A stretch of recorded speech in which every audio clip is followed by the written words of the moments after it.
It's 19 hours GMT. Hello, good evening, and welcome to Joy News Prime. We are coming to you from our studios here at Oppong Nkrumah in Accra. We are live on DSTV channel 421, GoTV 125, and around the world we are on myjoyonline.com. I am Carlos Caloni. Tonight, Minority Fight proposed 24-hour economy secretariat, describing it as a useless parliament move with a bill sponsored by the government. And Attorney General Dominic Ayine dismisses allegations that his office is cutting deals with persons under investigation as part of the Operation Recover or Loot initiative. And dramatic courtroom twist as Evangelist Patricia Isiama, a.k.a. Agrada, sees a 15-year prison sentence reduced to just 1 year.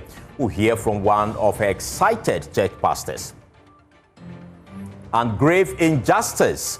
Koliklote Municipal Assembly imposes a 2-month burial ban on Osu Cemetery amid shocking revelations of grave robbing and unauthorized sale of burial plots.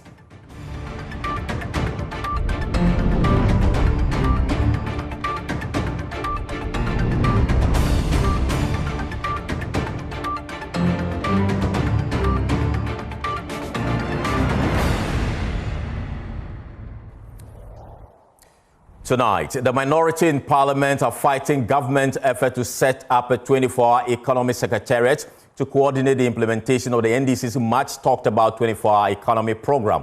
The bill, which was presented by the Attorney General to actualize the NDC's flagship 2024 election campaign promise during a debate on the floor ahead of a passive bill to set up a secretariat to coordinate the policy. Minority spokesperson on the economy, Oppong Nkrumah, described the proposed secretariat as completely unnecessary, a bureaucratic move which will not see to the actualization of the policy. The minority have also been pressing government over the failure to pay cocoa farmers. Parliamentary Affairs correspondent Kwekwa Santi has more. There was heavy on matters having to do with the economy, with the minority in particular making a lot of big headlines on some big ticket news items. In the morning, there was the minority, raising the alarm about what they call the incompetent handling of certain matters at Cocoa Board. We know that since November, some farmers have not been paid for the cocoa produce that they have produced. The minority say the explanations that have been put forth by the Cocoa Board for the non-payment of these farmers are completely not warranted. We have heard from the Chief Executive of Cocoa Board trying to assign several reasons why farmers cannot be paid. Among the reasons was that the previous administration defaulted in the payment of the syndicated loan contracted for the 2023-2024 cocoa season, and that the current administration could no longer access the facility. I was surprised that this was coming from the Chief Executive. It is absolutely untrue. The minority are demanding immediate payment for these farmers and an apology. We call on government and Cocoa Board to pay our cocoa farmers immediately for all cocoa beans sold and to be sold to save the cocoa industry from slipping back to days of despondency. Later on in the day, the very important 24-hour economy authority bill came to the floor for second consideration, with the minority describing the establishment of the authority as completely necessary. Minority spokesperson on the economy, Oppong Nkrumah, says this is a needless bureaucracy. The view, respectfully, that a 24-hour economy authority is totally unnecessary for the purposes of delivering a 24-hour economy. And we say this with great respect. However, Majority Leader Muhammad Aga sought to explain why this authority is important to coordinate the implementation of the flagship NDC policy. The 24-hour economy and the authority that is being established to implement it is not the vehicle that will create a 24-hour economy. It is a coordinating secretariat that will coordinate the activities of all the other sectors who, when they function and function properly, would deliver a very productive sector.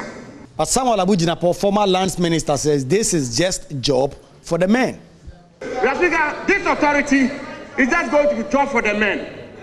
It's just going to be an authority where we'll have another CEO, 3 deputy CEOs, corporate affairs manager, this person, the people President Mahama has still not found jobs for, the men he hasn't found jobs for. He would then find jobs for them, buy a few land cruisers for them, give them salaries, give them allowances. This authority will not affect the suffering unemployed youth.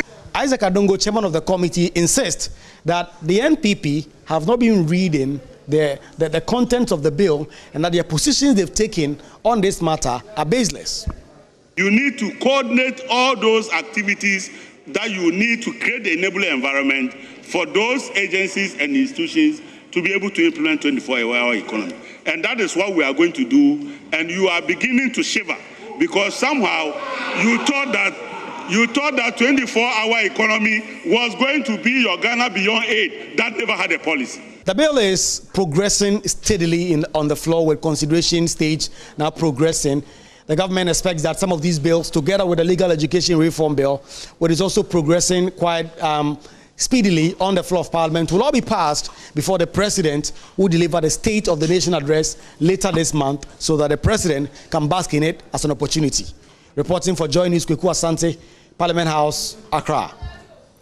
Well, Attorney General and Minister for Justice Dominic Ayine has firmly dismissed claims of plea bargains or backdoor deals involving persons under investigation in the oral initiative. He says the process is on track with no docket compromised and no plea arrangement entered into. Briefing the Vice President during a weekend visit to the Ministry of Justice, Mr. Ayine reaffirmed the department's commitment to fair and efficient justice. Fatal Baga has more. The Attorney General says his department is working diligently to ensure the fair and efficient administration of justice. According to him, all dockets submitted by the oral team remain intact with no plea bargains or backdoor deals involving persons under investigation. Your Excellency, oral is going very, very well. The prosecutions which are being led by my deputy and the Director of Public Prosecutions are going very, very well. However, I want to put it on record, and the National Intelligence Bureau will bear me out. No docket has come here that has been compromised in any way. No deal, no plea arrangement has been entered into with anybody who has committed an offense. Dr. Ayine also disclosed what he described as a tsunami of land compensation cases against the state, warning that the claims could cost Ghana billions of cedis, a development he describes as deeply concerning. There are also a lot of land matters, especially land compensation. And Your Excellency, those are becoming a big headache for me as the Minister of Justice. In fact, there is, for want of a better word, a tsunami of land compensation cases that are hitting the courts against the Republic, and the figures are mind-blowing. Vice President Professor Jane Nana Opoku Agyemang described the land compensation concerns raised by the Attorney General as mind-boggling, stressing the need for urgent and decisive steps to be taken to address the situation. I hear you on the land cases, and how all of a sudden we are remembering the colonial times. Maybe these are things that have been in the pipeline for a long time and people are finally frustrated. But we need to find solutions to these because the figures are mind-boggling. The Ministers for Works and Housing and Employment, Labour Relations and Pensions, Gilbert Kenneth Ejay and Rashid Pelpo, also raised concerns over financial constraints, calling on the Vice President to push for the allocation of adequate resources to support the implementation of their respective projects. Sometimes people might think that the ministry, we are just here and not working. Nobody wants to sit here and not work. We all want to work. But when the funding is not there, it becomes difficult and it becomes a serious challenge, and people just say things, oh, works and housing, we are not seeing what they are doing. this is a ministry which has a very poor budgetary allocation. We have so much to do, but we have so little to accomplish what we want to do. The Vice President assured the ministers of government's commitment to supporting their work as the administration intensify efforts to address financial pressures while safeguarding the public purse and strengthening accountability across state institutions. For Joy News, Fatao Bayaga, Accra. Well, away from that, in a dramatic courtroom twist, Evangelist Patricia Siama, also known as Agrada, has seen his 15-year prison sentence reduced to just 1 year. The Heavenway Champion Ministry founder was convicted of defrauding followers with a money doubling scheme, but with the reduced sentence, her church members have been urged to return to service this Sunday. Hannah Odami was at the church premises and reports. It will be lots of excitement here at the Heavenway Champion International Ministry on Sunday, as the pastors have declared it will be an all-white apparel Sunday to give thanks to God for the reduction of sentence from 15 years to 1 year by the Amasaman High Court for their founder and leader, Evangelist Patricia Isiama. Now, when we got to the premises of the church Thursday, the place was empty except for 2 pastors and an administrative staff that we saw. And they are overly excited. We thank God for this victory, and you know this is not a common thing. It don't barely happen, so we are grateful to the Almighty God.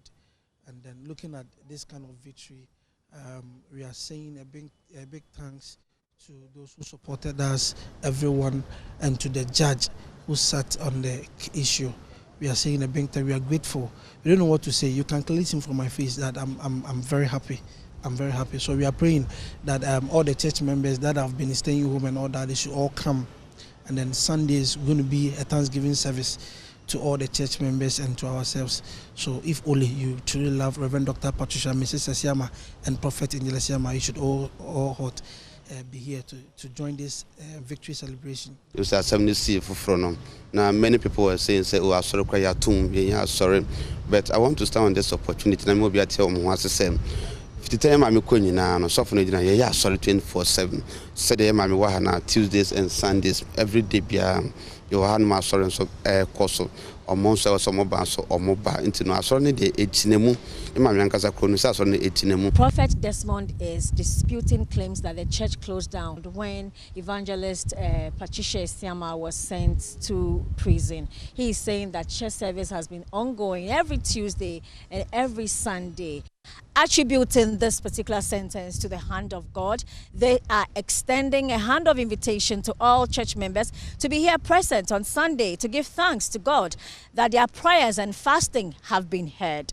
You see, when our mother was going, she said something that he said we should pray, and through that period we have been praying, fasting, and all that. Heavenway Champion International Ministry. Reporting from the Heavenway Champion International Ministry here in Weja, I am Hannah Odami for Joy News. Well, away from the renaming Ghana's main airport, the Kotoka International Airport could come with hefty price tag of up to $5 million, experts have warned. The proposal has sparked intense debate, with some questioning the economic sense of the move amidst pressing national needs. The government plans to introduce a bill to change the name to Accra International Airport, citing the need to recognize the original landowners. Some argue the name change is a symbolic gesture that could divert resources from more pressing issues like healthcare, education, and infrastructure. Others see it as an opportunity to rebrand and boost Ghana's image. But is it worth the cost? We'll hear from the experts shortly. But first, the team has been digging the figures on how much similar initiatives cost other countries. And that's what you have on your screen. In the United States, in San Jose, USA, 2001, that airport name changed from San Jose International Airport to Norman Y. Mineta San Jose International Airport. And look at the cost there. $850,000. That's what it cost them to change that name. Still in the United States, in Baltimore, Washington International Airport in 2005, the change of name to Baltimore, Washington International, Thurgood Marshall Airport cost them $4.7 million. Still in the United States, in Las Vegas, United States, recently, 2021, the airport, McCarran International Airport, that name changed to Harry Reid International Airport. It also cost them $7 million. Well, an aviation expert, Dr. Yakubu Akparibo, first explained to Joy News the processes that work around such changes in both local and global aviation database. He spoke to my colleague on post. Now, the second code is the IATA code, which is normally the commercial one. That Ghana can suggest to IATA for it to be changed. Now, if the airport is changed to Accra International Airport and Ghana still want to maintain the current code, which is ACC, which stands for Accra, then there wouldn't be any issues. And even if we want to change it, it will be subject to availability of the code that we want to use, because you don't want it to conflict with other airport codes. So if the name is changed, we only need to notify ICAO and IATA. But like I said, these codes may not necessarily change. Well, former executive director of the Advertising Association of Ghana, Francis Dadzie, reveals the processes after the passage of the bill may travel for a year, costing as much as $5 million. Conservatively, we are looking about compared to other airports that have done some rebranding, we're looking at between $2 to $5 million to be able to effectively do this. But we also have to bear in mind that it might not be a full-scale rebranding, but a name change. And therefore, we can do it in phases and then ensure that at least the cost is manageable. Because the whole quantum of rebranding goes further than just a name change. So we should look at that. And before you do any rebranding, you should have done some level of research processes to ensure that why do we want to rebrand. But here is the case that I think that is a political decision that is being made, and I'm sure a lot of stakeholder engagement have not even been done. And so looking at the issues coming up, that means that whilst Parliament passing the bill is the beginning, but there are other stages that has to go on, and it could take place between 6 to 1 year or even before the whole process is done. Let's turn our attention now to the Osu Cemetery, where city authorities are scrambling to restore dignity to the deceased. One of the country's historic resting places has become a business hub, and the dead are the losers. Shocking revelations have emerged about illegal activities, including the exhumation of bodies and the unauthorized sale of burial spaces to unsuspecting families. This has led to the suspension of all burials at the cemetery for 2 months by the Korle-Klottey Municipal Assembly. The suspension aims to restore order, ensure accountability, and protect the dignity of the deceased. Michelle Latte has more in the following report. Behind me is the Osu Cemetery, a place meant to be the resting place of the dead, but now bears clear signs of disturbance. Scattered across parts of the cemetery are signs of collapsed slabs and broken tombstones, showing clear signs of possible interference. Earlier reports indicate that some miscreants have been involved in the illegal exhumation of bodies and the sale of burial places to unsuspecting families. In response, the Korle-Klottey Municipal Assembly has suspended all burials at the Osu Cemetery with immediate effect for a period of 2 months, with supervised burials for indigents of the area. According to the Assembly, the suspension will allow for a comprehensive assessment and audit of the cemetery and its management. Alfred Alote-Gezi is the Municipal Chief Executive of the Korle-Klottey Municipal Assembly. All burials at the Osu Cemetery are hereby put on hold will be put on hold in the next 2 months. This suspension applies to the general public. However, burial for indigents will be permitted under strictly controlled procedure. The Assembly says it has deployed security personnel to the site to enhance monitoring and arrest those involved in the illegal activities. The Assembly will deploy additional personnel and strengthen the on-site supervision to enhance monitoring and security arrangements at the Osu Cemetery. These measures are intended to prevent further illegal access, grave desecration, and unauthorized activities within the cemetery premises.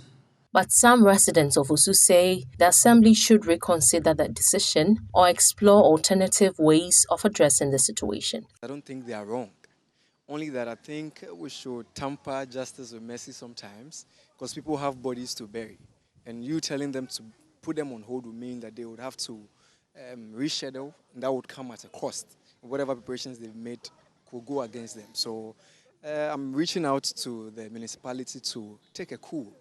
They should sit back and, let's say, they should readjust things and see how best they can judge all things to make sure that everything goes as planned. If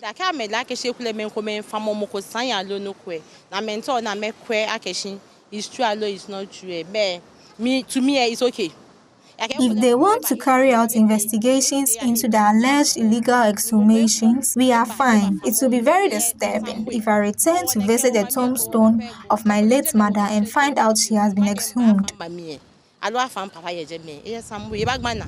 For families with their loved ones buried here, the Assembly says their directive is to restore dignity to the final place of rest. For Joy News, Michelle Latte, Osu Cemetery. Well, with the Ghana Medical Trust Fund expected to become operational in April this year, attention is shifting to the preparedness of health facilities selected to support the program. During a routine assessment visit to the Greater Accra Regional Hospital, the administrator of the fund, Obobiadako Opoku, raised concerns about the absence of key diagnostic equipment, gaps she says could undermine patient care. More in the following report by Rodalyn Abensa. The Greater Accra Regional Hospital serves thousands of patients daily from the capital and neighboring communities. But an inspection tour of the facility revealed shortages in critical diagnostic equipment, forcing many patients to seek services from private facilities at additional costs. I'm surprised that you have almost about 1,000 people walking into this facility that does not have a CT scan, an MRI, fluoroscopy, a mammogram machine, X-ray, and I am saddened. And I think that for us as a medical trust fund is of deep concern to us.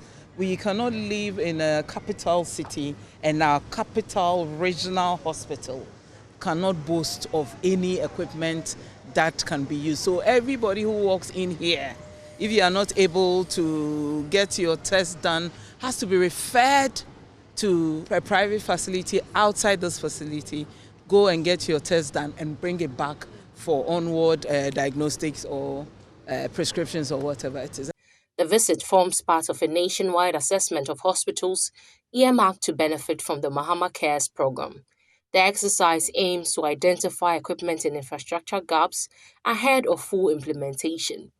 Ms. Dako Opoku appealed to corporate Ghana and development partners to support government efforts to strengthen public health facilities. I'm calling on corporate Ghana this afternoon.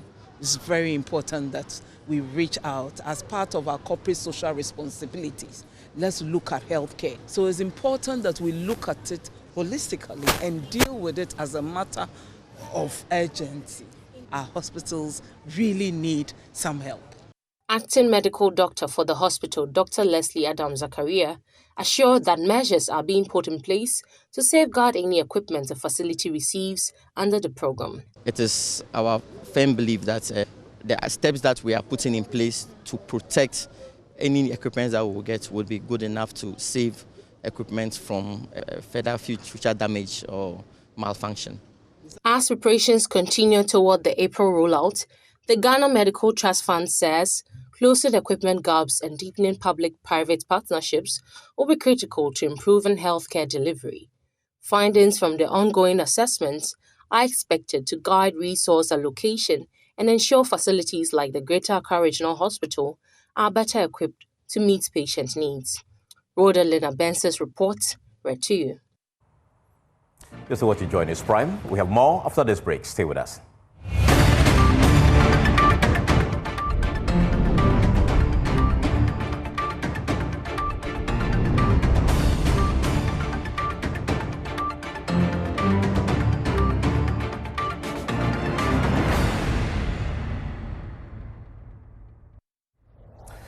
Welcome back. Now, President John Mahama is spearheading advocacy for the repatriation and reinvestment of a portion of Africa's vast foreign reserves into African financial institutions.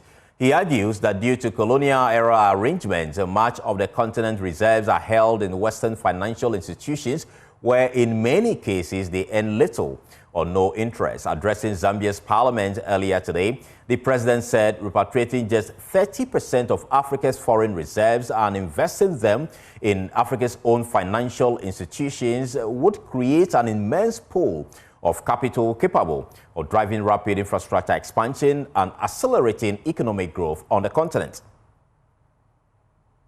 As the African Union champion of African financial institutions, I'm leading advocacy for the repatriation and investment of part of Africa's huge foreign reserves in African financial institutions. Most of our foreign reserves are by colonial construct held in Western financial institutions, and in most cases generate no interest. If 30% of all the foreign reserves of African countries were repatriated and invested in our own African financial institutions, such as the African Development Bank, it will create an immense pool of wealth that could drive rapid infrastructural and economic growth. President Mahama said Africa must exercise greater sovereignty over its natural resources if it is to create prosperity for its people. Right, Honorable Speaker. To achieve economic transformation, Africa must not be ashamed to leverage its comparative advantage in its natural resource endowment. Africa must exercise greater sovereignty over its natural resources if it is to create prosperity for its people. The era where we parceled out large-scale concessions to speculators who then turned around and flipped them for huge profits must end. We have the know-how, the technology and capital are available, and indigenous companies must be encouraged to participate in the extractive and mining sectors. We must support our indigenous private sector to capture the commanding heights of our economies. Away from the presidency, Ministry of Health says it is integrating mental health services into primary health care to expand access and reduce stigma. Director of Technical Coordination of the Ministry, Hafiz Adam Taha, warns that Ghana's productivity, universal health coverage, and sustainable development hang in a balance without tackling citizens' psychological well-being. There's more in the following report. Mental health in Ghana has become a growing concern, fueled by rising cases of depression, anxiety, and neurodevelopmental conditions like autism and ADHD. Director of Technical Coordination at the Ministry of Health, Hafiz Taha, says mental health services will become core to Ghana's free primary health care. We are working hard to integrate the services of mental health as part of the free primary health care that will be rolling out. Government says the move is aimed at bringing care closer to communities while building professional capacity and encouraging early treatment. Ministry is building capacity to make sure that we have the professionals who will be able to attend to mental health patients. And again, we are working hard to make sure that we educate people on stigma of mental health, because stigma is one of the things that is making people feel ashamed by getting or seeking professional help. And so if we are able to work on this and minimize it, the chances are that we'll improve on the services of the mental health. The renewed push comes as stakeholders launch the second edition of the Mental Health Forum 2026, focused on autism and ADHD. We are officially announcing the second edition of the Mental Health Forum. This year, our focus is clear. Our theme is autism and ADHD. Clarity, compassion, and inclusion. Founder of the forum, Dahara Osman, says the event will bring together people with lived experiences and experts to strengthen support for persons living with ADHD and autism. The main event on 15th of May at the Accra International Conference Center will bring together lived experiences, professional expertise, policy voices, and advocates to deepen the conversation and push it forward. Health authorities say integrating mental health into primary care, strengthening partnerships, and correcting public misconceptions are key steps towards building a system where people can seek help early without fear or shame. For Joy News, Evelyn Ampers report, read to you. Well, for generations, the sea has sustained Ghana's coastal communities. But today, for many fisher folks along the western coastline, the ocean is turning against them. A thick brown seaweed known as sagasam is washing ashore in alarming quantities, choking fishing grounds, damaging equipment, and threatening already fragile livelihoods. Joy News' Ina Thalia Kwansa has more in this week's episode. Climate. For more than a decade, coastal communities in Ghana's western region have faced recurring seaweed invasion that threatens livelihood and health. From Jomoro through Ahanta West to Nzima East, brown seaweed, known as sarcasm, now replaces fishers in fishing nets, especially between June and October. Fisherman Isaac Egan says life has become unbearable. This weed is not helping us at all. It is so thick that even with an outboard motor, you cannot see through it. We are unable to let our nets down when we see fish. We are appealing to the authorities concerned to, as a matter of urgency, do something about the weeds, as it is seriously corrupting our businesses. While some residents blame offshore oil activities. But when I was young, say from the age of 10 upwards, we were not seeing this at the beach. But when the oil companies started their activities somewhere around 2010, that we started seeing such weeds at the coast. Senior lecturer in geography at the University of Education, Winneba, Dr. Victor Owusu explains that rising ocean temperatures and strong currents links to the climate change are driving the invasion. Thrives under heat.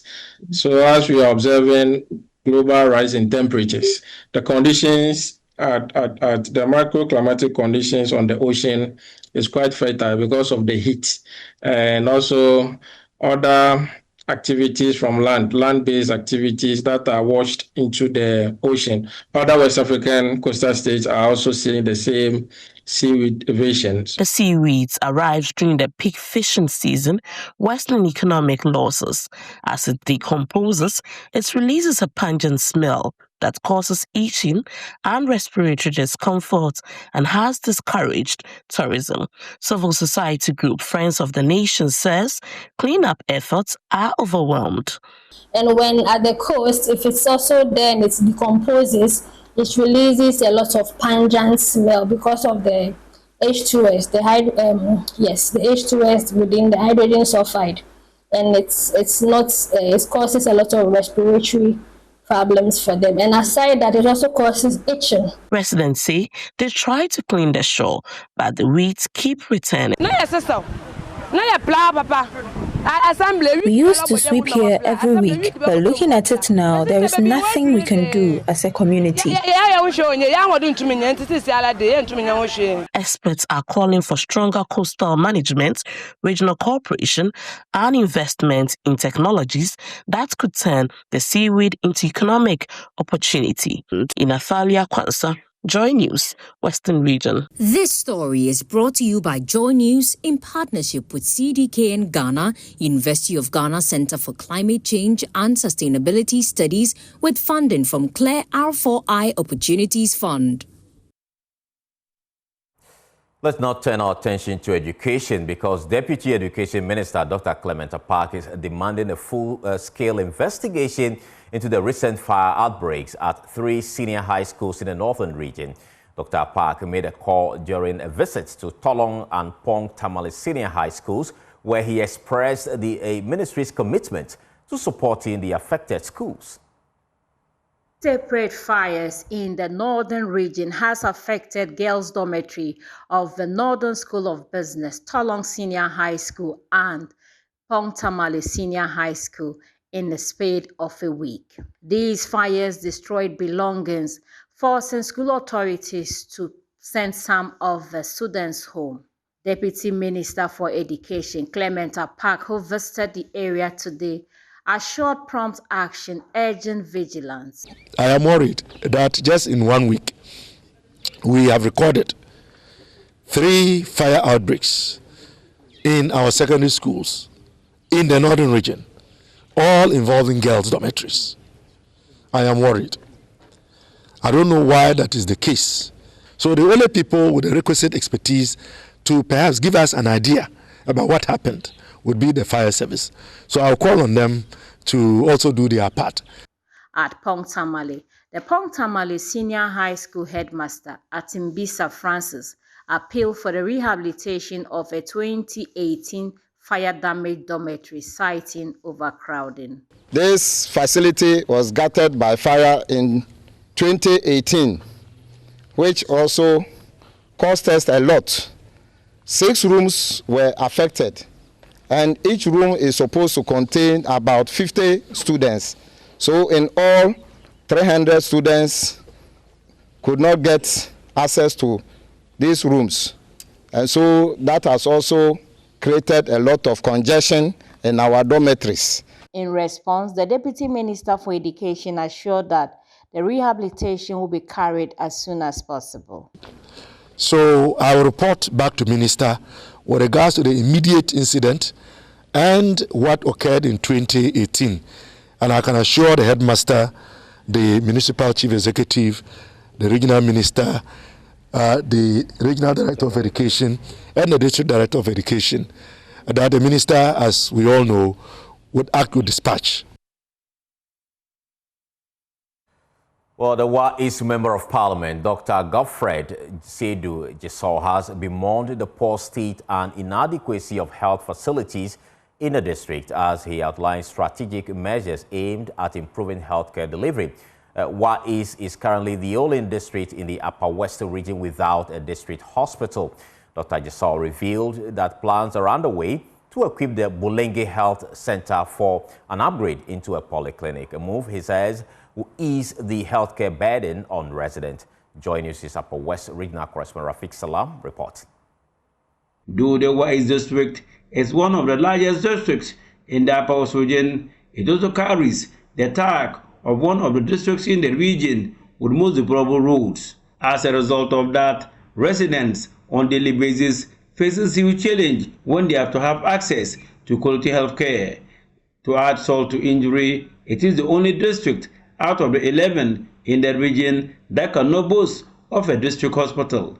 They have a resident medical doctor but cannot perform some major surgeries due to lack of the equipment needed for the operations. I've been pushing for the Minister of Health to see the need for us to continue with the Agenda 111 hospital as a pool. Right now, I have a qualified medical surgeon as district director. He cannot perform a single surgery in Wa East. That is the crust. Since for that matter, women in labor have to be transported most of the time out of the district to enable them seek quality medical care. Wa East Member of Parliament Dr. Godfred Seydou Gisol wants a change in the status quo and has therefore put plans in place to ensure that healthcare facilities are sited not closer to the communities but in the communities. As part of his share of the MP's Common Fund, he renovated several TIPS compounds in the district, the latest being Paralahe and Gudari TIPS compounds. As you are aware, we've been strategic. The different locations of WA East, we are consciously looking at strategic healthcare facilities that will improve. So we've renovated Champala, we've renovated Palahe, we've completed how do you call it? Tuosa. We've also completed Yaro and today Gudairi. So these are strategically located. New clinics are also being built. I'm sure that by 6 months to the 1 year, we'll have a lot of quality improvement in the healthcare delivery of WA East. WA East District Chief Executive Adamu Saibu painted a mental picture of the challenges the people face, which necessitated the MP to embark on the mission to ensure that basic health facilities are sited in the communities. Some months ago, a pregnant woman was delivered outside the clinic. That made the matter very serious for stakeholders. Of the equipment, the West Member of Parliament climaxed the day with the commissioning of a hand pump borehole for the people of Balaju. Rafik Salam. Well, government has launched a fresh push to create jobs and reduce Ghana's heavy reliance on imported rice as it steps up support for the West African Food System Resilience Program. The initiative, backed by the World Bank, is targeted to increase rice production through expanded irrigation, commercial farming, and stronger private sector participation. There's more in the following report. On imported rice, placing pressure on foreign exchange and food security. To address this, government and its partners are investing in measures to boost local rice production and strengthen the agricultural value chain. The World Bank-supported Food System Resilience Program focuses on improving irrigation, climate-smart farming, and private sector participation. In Ghana, projects such as the Oppong Irrigation Scheme are expected to support commercial farming, create jobs, and move the country closer to rice self-sufficiency.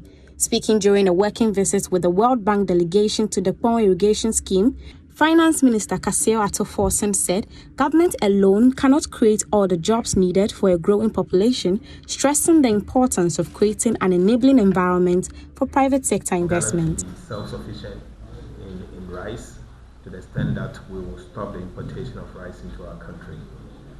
Clearly, today I've seen that we have areas that we can grow rice up to about 400,000 hectares. All what we needed is about 100,000 hectares, even according to the compact, to be self-sufficient. And so we believe that if we begin the implementation of the compact, it won't be too long. It's a matter of medium term. Ghana will be self-sufficient in the production of rice and consumption. It's a country with vast land. It's a country with massive water bodies, equally good climate. And so we shouldn't be the ones to complain about not being able to feed ourselves. But beyond feeding yourselves, agriculture is business. And agribusiness is certainly a way to create employment. The World Bank's Division Director for Ghana, Robert Taylesio, said their bank is to partner with Ghana to scale up infrastructure investments that will enable the private sector to grow, create jobs, and strengthen the economy. Infrastructure is the thing that keeps coming up. Investments in irrigation, investments in roads, farm-to-market roads, etc. And so the bank is committed to providing support to the government of Ghana to address some of these constraints in infrastructure. So the government and the bank are currently discussing a program in agriculture to support economic crops, to continue to support irrigation schemes and approaches such as the one in this FSRP, and also for rural roads to then ensure food can be moved where it needs to be moved, and crops that are going for export can be brought out efficiently for export. So we're talking about, $1 billion to try to help Ghana advance quickly because this is urgent.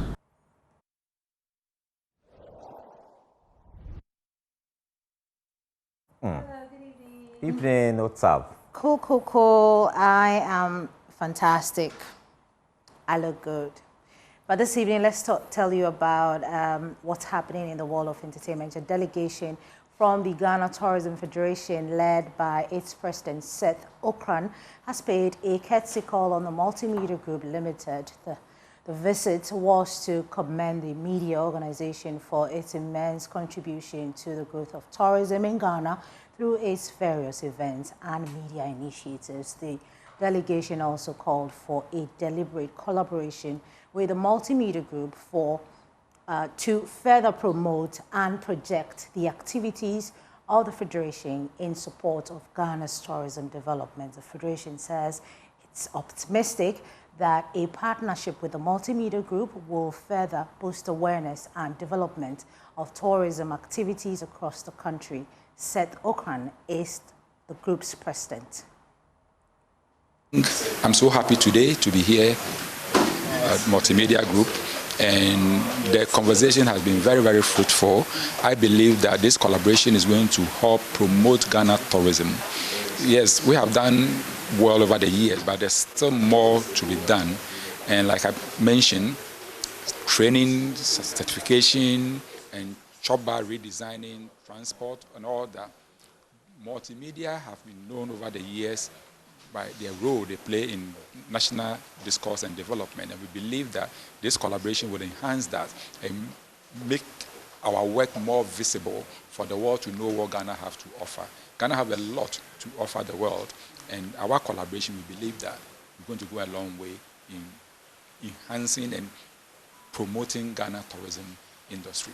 For the benefit of the people who don't know what the Ghana Federation, Ghana Tourism Federation is, can you give us a little bit background of who you are? Thank you very much. Ghana Tourism Federation was set up in 1995, and at the time there was a need to have a private sector voice that will work closely with the Ministry of Tourism and, of course, Ghana Tourism Authority. So GATOF, Ghana Tourism Federation, with the acronym GATOF, is made up of 25 trade associations. You have Progressive Hotel, Forest Bureau, shelves, event vendors, car rentals, the list goes on. The Federation is made up of the various presidents of this trade association, form what we call the governing council that approve like a board, you know. So you have to, first of all, be a president of any of these trade associations to be able to contest becoming the president of the Ghana Tourism Federation. I was the former president of the Car Rental Association of Ghana. It's why today I'm leading the federation. What are we looking forward to, you know, after this collaboration? We are hitting the ground running. We're going to share some documents, our strategic plan with multimedia group to evaluate it and look at it and see where we are aligned. And of course, our plan for the year, we have a whole lot of exciting things that we are bringing on board. So we are looking forward immediately hitting the ground running. Oh yeah, so this song is actually dedicated to Brony Cars. He's a car dealer here in Kokomemle. He has the best cars. He's a good guy. I know him right here, and he promised that he will. Yeah, I want to also send a shout out to change your car. So yeah, Brony, we're very grateful that you're listening today and watching us on Joy News. Who do you have to say? Oh, a few friends, Lincoln Abraham Kokobo. Oh, Lincoln Abraham Kokobo. Yeah. The person works with Kokobo? No, Kukubo. Kukubo. Oh, okay. Kukubo. A friend and Kingsley Dreke. Kingsley Dreke, that throwback song is for you from Carlos. And Miriam Onyamiama. And Miriam Onyamiama. Wow. Yes. Carlos, these are your friends? Yeah, these are my friends. Wow, Carlos. He likes you guys so much. And so he's dedicating this song to all of you and everybody watching us on Joy News and Joy Prime channels. We're so grateful that you could join us this evening. Please log on to myjoyonline.com. That's where you find all the news. And don't forget that we are the best in the game, and so this is where you should stay. And we love you all over again. Should we go? Yeah, let's go. Okay.